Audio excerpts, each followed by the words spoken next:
Значит, это то, что вы мне писали. Значит, я подпишусь. Канал называется Тестостерон Топ. Дорогой Тестостерон Топ, мне порекомендовали твой вот этот видеоролик. Очень надеюсь, что ты не против. Я подпишусь обязательно. Ссылочку, кстати, на тестостерона. Сложное слово. Вот, оставлю внизу в описании. Вы тоже подписывайтесь, ставьте лайк. Обязательно. Вот, я поставил. Я поставил тестостерон, здорово. Давайте посмотрим, когда идти в армию. Сейчас очень актуально. Очень актуальная тема. Поехали.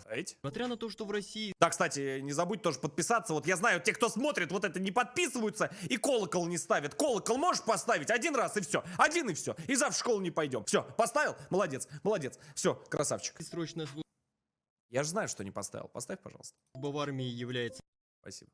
делом отнюдь не добровольным, нередко у призывников появляется определенный выбор. Вот этот видеоролик меня очень часто, особенно в последнее время, спрашивают: Лех, стоит ли идти в армию? Я думаю, что мы здесь найдем все абсолютно ответы, потому что я считаю, что в армию идти вообще не служил ни мужик. Да. Допустим, поступить и получить отсрочку, или же сразу после школы уйти в армию. Проявить инициативу, поторопиться и успеть уйти в текущий призыв, или еще погулять до следующего. Из этого ролика вы узнаете о том, когда лучше всего уходить в армию, в так. 18 или после вышки, чем Так. осенний призыв лучше весеннего, чем отличается начало призыва от конца призыва и каково это быть 26-летним Так. призывником. Это классно. Сразу могу сказать, это вообще то, что нужно. Перед началом ролика хочу поблагодарить многоуважаемых спонсоров нашего канала, которые поддерживают канал на стриме.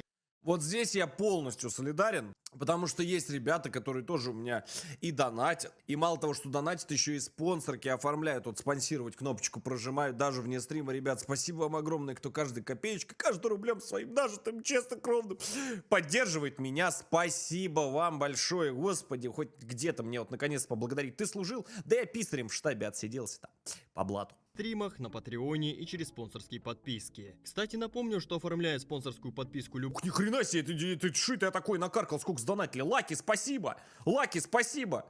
Сразу спасибо! Лаки, тройной лаки сразу залетел, спасибо. любого уровня вы бесплатно получаете памятку военнослужащего, по которой очень удобно готовиться к службе в армии. Всем Так. призывникам на заметку, ну а мы приступим.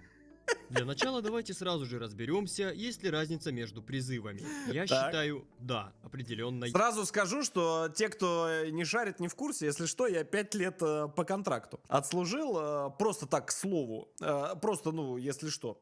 На сегодняшний день являюсь офицером запаса, как бы, ну, если так, если просто к слову, ну, кому интересно, потому что, поэтому буду сейчас просто хикать, хакать, как только можно, поехали. Есть. Причем различия заключаются не только во времени года, но и в целом каждый новый призыв отличается от предыдущего. Абсолютно В первую верно. очередь количеством призываемых граждан, а также различными мелочами вроде выдаваемого имущества. К примеру, когда призывался я, нам выдавали обычные металлические кружки и берцы с тряпочными вставками на местах сгиба. Тем парням, что пришли Кстати, вот с тряпочными вставочками, берцы, если будет тему урвать, вот рекомендую, потому что да, это, если что. в роту через полгода, стали выдавать берцы уже другого образца и новые термокружки, которые у них забирали старшины рот и успешно продавали на Авито. Это плюс. Нашим ну, дембелям было. выдавали Ну, обычные так. шапки старого образца. На Нам сборах, же помню, выдали было. так называемые Да. офицерские шапки-ушанки. То есть каждый Вот эти, кстати, шапки, они лучше, на мой взгляд. Вот, которые офицерские. новый призыв хоть чем-то, но отличается от предыдущего. Отличия между осенним и весенним призывом, соответственно, тоже есть. Но нельзя однозначно сказать, какой из них лучше. Потому что уходить лучше осенью, а приходить весной. В первую очередь, это связано почему? с тем, что при любом раскладе, первый месяц службы вы будете жить в условиях жесткой уставщины. А если попадете в учебку, то и все 4 месяца. Одна из особенностей Добро. жизни в условиях уставщины – это обильные занятия строевой подготовкой. И если вы становитесь солдатом в весенний период, то будете часами топтать плац, что само по себе удовольствие сомнительное. А если еще и в жару, то вообще замечательно. Не-не-не, Осеннему кайф, призыву при наличии адекватных командиров Ребят, не слушайте его. Подсчет. Вот это ножка зафиксируй. Два. Раз. Это. Два. И вот это вот пошла, родная. Ай, кругами. Знаете за то, как коллектив сплочается? Особенно, когда какой-нибудь чмок какой-нибудь на 3-й час тебе на пятку наступает. Прям ты сразу чувствуешь, что он тебе практически как брат. Может быть, даже как сестра. везет больше, потому что из-за более низких температур за окном занятий по строевой подготовке может проводиться меньше. Хотя, опять-таки, Не, не так не везде. работает. Многое зависит Во. от региона и уровня сумасшествия начальства. Вот это плюс. Мойся нахуй, ебать, мой рот. Хуярь, бля. Опа, давай, опа, жопу, блядь, сюда давай. Но я сужу по своему личному Пожалуйста. опыту, и вы можете со мной не согласиться. Однако, нас призвали в конце ноября, и на улице уже обильно лежал снег, поэтому строевой Ого. подготовкой нас мучили только перед присягой. А все остальное время мы сидели в казарме, так как строевая подготовка это, конечно, хорошо, но когда на улице минус 30, а многие новобранцы из-за стресса и смены климата пачками начинают болеть, Стресс. ну его нахрен, этот холод. Хотя, когда ответственными оставались менее гуманные командиры, мы топтали плацы на морозе. Но это больше как исключение. Адекватные все-таки не рисковали. Да и командиры сами мерзнут. Кто захочет свои бубенцы морозить, когда можно спокойно чай в коптерке пить? По той Есть же причине у такие. весеннего призыва очень сильно страдает офисная форма и берцы. Потому что когда приехали мы, то нам сразу же выдали зимние чуни, и мы гоняли в этих огромных сапожищах. А пришедший через полгода весенний призыв маршировали в летних берцах, стуча ногами по голому асфальту. Облегченки, да, они так Соответственно, называются. берцы их очень быстро развалились. А из-за того, что делают они все это на жаре, офисная форма быстро выцветает, застирывается и желтеет. Короче, превращается в Она не застирывается, она, знаешь, такой ее еще иногда ублюдок называют, знаешь, потому что вот на нее смотришь и максимально это все ублюдски выглядит, вот насколько это возможно, вот особенно вот эти вот последние, вот крайние, получается, 5 лет назад, которые были, не 5, даже больше. Вот это вот вообще был просто кайф просто. чуханское говно. Фу. Поэтому наши Плюс. дембеля с весеннего призыва все время делали так, чтобы кто-нибудь из нашего Отдавал. призыва что-то проебал. Ведь Или понятие проебал, да. украли в армии не Но существует. по-хорошему, почему я говорю отдавал, потому что иногда бывает такое, что можно там чуть-чуть там, потом я вам, ладно, лайфхаки расскажу, а то вы сейчас научитесь, потом будете там Уходить в армию как-нибудь осенью на морально. стримах скажу, а то сейчас все узнают, потом начнется. Есть, короче, лайфхаки очень интересные. Одни насчет формы, насчет как поудобнее можно ходить, причем особо не отличаться от других, так просто к слову. При этом, кстати, не гаситься. Легче, потому что год подходит к концу. Скоро новогодние праздники, да и в целом осенняя атмосфера идеально подходит к армейским переменам в жизни. В то время как весной, наоборот, солнце светит, душа поет, а тебя за забор с колючей проволокой садят, всякой фигней грузят, так еще и впереди целое лето. А лето в армии это время, когда нет учебного периода. Но зато есть недели БГ, командировки и нескончаемая рабочка на территории части. Зимой среднестатистический день солдата проходит несколько проще. Проснулся, почистил снег, поел, посидел на занятиях, почистил снег, поел, почистил снег, потом почистил снег, отбой и снова чистишь снег, но только уже во сне. Сплю и чищу снег, бля, и нихуя больше не делаю. Понятно, что за год службы ты все эти сезоны на себе испытаешь, но то, с чего начинается служба, все-таки значение имеет. Ну и последнее существенное Нормально, отличие – это самый лучший день в службе – дембель. Если ты увольняешься осенью, то ты приходишь в атмосферу уныния. Если еще не отучился, то сразу же надо идти восстанавливаться или атмосферу поступать. уныния, На блядь. улице холодно, а все красивые и желанные сидят по домам. Весной, наоборот, полное раздолье. Во-первых, впереди целое лето, период отпусков, хорошая погода, Да. на учебе каникулы, кругом короткие юбки, можно на природу выехать, искупаться Чтобы с ними поебаться! и в полную силу насладиться свободной жизнью. Кстати, напишите в комментариях, как вы провели свой первый день на гражданке, а я в дальнейшем на основе самых интересных историй сделаю отдельный ролик. В общем, если бы срок службы И у вас нас был шаурмой полгода или 1,5 года, Точно то я бы помню. предпочел уйти осенью и вернуться. Даже точно помню, в какой палатке это было куплено на Ленинградском вокзале. Прям 100% это помню. 200% это помню. И точно помню, что я не захавал даже половину шаурмы, потому что желудки настолько... уже сузились, то есть желудок, он когда мало постоянно ест, то есть не так много, а не как ты дома обычно, салатиков надо доесть. Когда он по чуть-чуть ест, ты уже не можешь по много кушать, понимаешь, то есть ты вот я половину шаурмы съел, все, мне уже просто типа, такое. А ждали, ты знаешь, как это минуты, прям Ну, ждали. весной. Я Ну, сейчас а бы в целом, шагнул. если у вас есть выбор, в какой призыв уйти, то нужно отталкиваться от своих дальнейших ориентиров. Если вы не хотите связывать свою жизнь с армией и возможности откосить у вас нет, лучшим выбором для вас будет любой ближайший призыв. Потому что быстрее уйдете, быстрее придете Быстрее и садишь, вернетесь к быстрее нормальной уйдешь. жизни. То же самое можно сказать и про возраст, в котором лучше всего отслужить. Если вы не видите себя в роли военного или госслужащего, а желание ходить строем, испытывать себя на прочность и чистить говно вилкой нет от слова совсем, то, разумеется, вам необходимо идти учиться, получать всевозможные отсрочки Он и правильно искать говорит. любые способы, чтобы не пойти в армию. Если все тяготы Отчасти, и лишения военной службы вас не пугают, и вы не обладаете каким-то уникальными скиллами вроде «батя-прокурор», то советую поступить в вуз, взять академ и в 18 лет сходить отстреляться, чтобы потом вам уже ничего не мешало строить светлое будущее. Если вам уже за 20, универские годы позади, а светлое будущее так и не наступило, то можете смело на 12 месяцев покидать зону комфорта. Ведь когда идешь на службу уже сформировавшейся личностью, Блять, какой нахер... Да, ребят, в любом возрасте. Я от себя скажу, вот мое мнение такое, в любом возрасте вы пойдете и все, абсолютно все одно и то же. Ну, серьезно, какая нахрен разница? Если ты потлатый, челкатый, немытый черт, то просто вот для того, чтобы дать пня себе и немного изменить жизнь, нормально хотя бы немножко к какому-то ритму жизни, хоть к какому-то прийти, то вот это вот лучшее вообще, что для вас вот могу порекомендовать. Вот самое лучшее. Вот это вот, а меня девушка бросила, Леха, что мне делать? Боже мой. Вот, иди в армию. Надоело что-то делать? Друзья дебилы, иди в армию. Что-то еще? Иди в армию. Вот сразу на год, на целый ты забудешь. Фор, понимаешь, тебя оденут, тебя обуют, тебя накормят, тебя просто одни плюсы. то как минимум будешь меньше налипать на неприятности из-за всяких глупостей, которые обычно совершают более молодые ребята. Ну и в целом немного свои ценности переосмыслишь, соскучишься по свободе, друзьям, родным, нормальному туалету, и хотя военных знаний и навыков ты в любом случае получишь совсем чуть-чуть, год, проведенный в неволе, даст тебе необходимый толчок в нужном направлении. Вот это, кстати.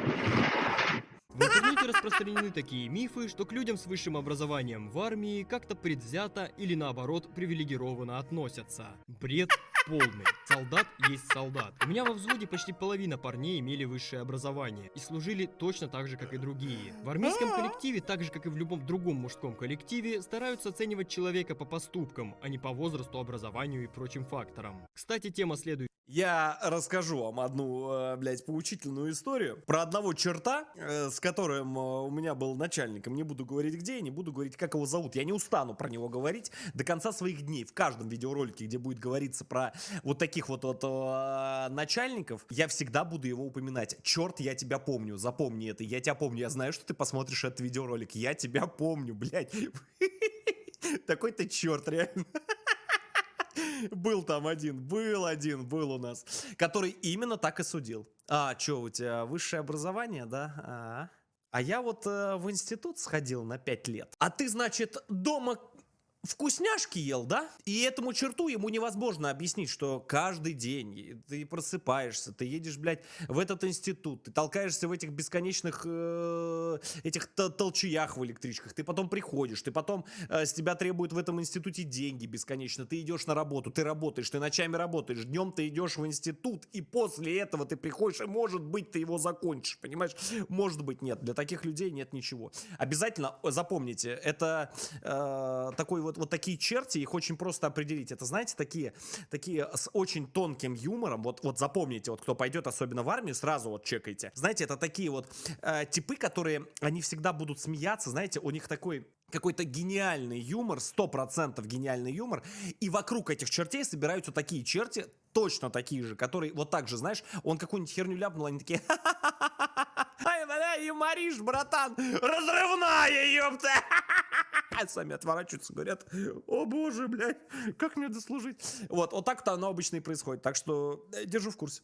Поехали. Вообще, тонкий юмор армейский, его вообще лучше не затрагивать, это вообще Следующего ролика всегда «Как топовое. вести себя в армии». Поэтому не забудь подписаться на канал и на наш телеграм-канал, Так. чтобы не пропустить выход Вот, новых пожалуйста. видео. Чем отличается начало призыва от конца призыва? Так. Да тем, что в первые дни после начала призыва никого особо не забирают, так как еще никто не успел пройти медкомиссии. Первые отправки начинаются спустя неделю-две после старта призывной кампании, а основной пик активности приходится на середину призыва, хотя опять-таки везде все по-разному. Единственное, что я могу порекомендовать, так это постараться не уходить в самом конце призыва. И вот почему. В нашу часть набирали в 2 этапа. Мой взвод забрали в конце ноября, а 2 других взвода уже во второй половине декабря. Если у нас почти половина парней имели высшее образование, то те, кто пришли вторым рейсом, это, конечно, тот еще спецконтингент. Люди с 7 классами годами образования, отказники, наркоманы, с погашенной судимостью, детдомовцы и прочие. Я не говорю, что все они плохие люди. Бля,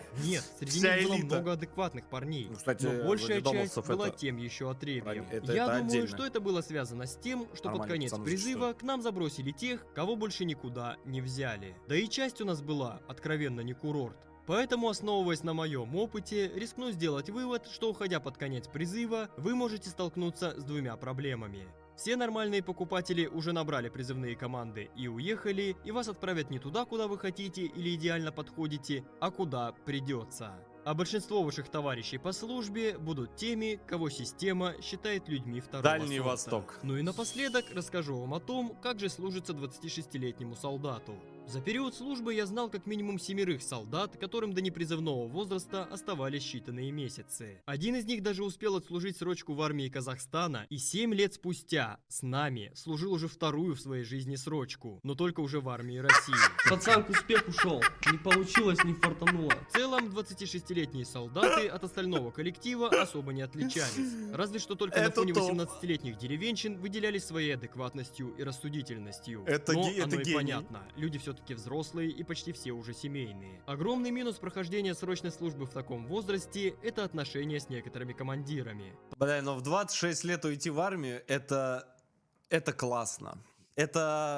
Это лучшее вообще занятие, которое, блядь, может быть, я отвечаю, самое лучшее. Пойти срочку в 26 лет. Это вот самое вообще вот лучшее. Я бы так и сделал, если бы вот еще раз мне было 26, именно в 26 бы пошел. Может быть, даже 27. Но это не точно. Так, ну шо? У меня даже мышка, представляешь, села от напруги. Прекращай пугать. Потому что, как правило, командиры взводов, лейтенанты и старлеи являются вашими ровесниками и теоретическими одноклассниками. А в армейской иерархии между срочником и офицером разница просто колоссальная. Но офицеры чаще всего адекватные. А вот пришибленного на голову сержанта, который к тому же Не, нихуя. Нет, это так не работает. Я помню, в Рязанском училище я бы встречал я там двоих классных ребят. До сих пор рожи эти помню, имена забыл, но, бля, это был гений. Там был просто гений один. Это был лучший вообще майор в моей жизни. младше тебя на 3-4 года, хочется послать куда подальше. Ибо где это видно, чтобы пятиклассник командовал студентом? Но приходится через себя Вот, переступать. пожалуйста. Субординация и дисциплинарная ответственность заставляет говорить «так точно, товарищ сержант». Многие из вас спросят, Пожалуйста. так зачем же вообще идти в армию в 26? Можно же всего на несколько месяцев лечь на дно и не мучиться целый год. Это дно. да, но у каждого своя жизнь. Кто-то чисто для себя хотел отслужить, кто-то для продвижения. Ну, кстати, я согласен. Кто для себя, вот кто просто вот хочу отслужить, вот это вот, кстати, нормально. Просто вот мне вот клина поймал, вот хочу и все. по карьерной лестнице, но кто-то просто не успел вовремя загаситься. И такое бывает. Нет. Кто вот пишет в чате, товарищ Заманов. Товарищ Заманов, это был великий человек. Майор Заманова я помню на всю свою жизнь. Я так думаю, что кто-то со мной с одного потока, наверное, да, меня смотрит. Если бы я когда-нибудь увидел этого человека, только бы пожал ему руку, это был великий человек. Это одного его вида было, в принципе, достаточно, чтобы максимально, вот, понимаете, вот насладиться всей вот этой темой. Надеюсь, что этот ролик оказался для вас хоть чуточку полезным. Напоминаю, что я не претендую на то, что все мои слова это истина в последней инстанции. Это всего лишь мои размышления, основанные на личном опыте. И я делюсь ими в ролике, а вы можете поделиться своими размышлениями и историями в комментариях. Ну а на этом все. Помните, что именно ваша поддержка мотивирует меня делать ролики чаще. Слушайте, ну, парень молодец, на самом деле, красавчик, вот реально красавчик, и поставил я ему лайкосик, еще раз, да, проверю, поставлю лайк, потому что, ну, интересно, знаете, такая ностальгия, а так вообще, да, ребят, рекомендую, сходите, да, там классно. Не, нихуя.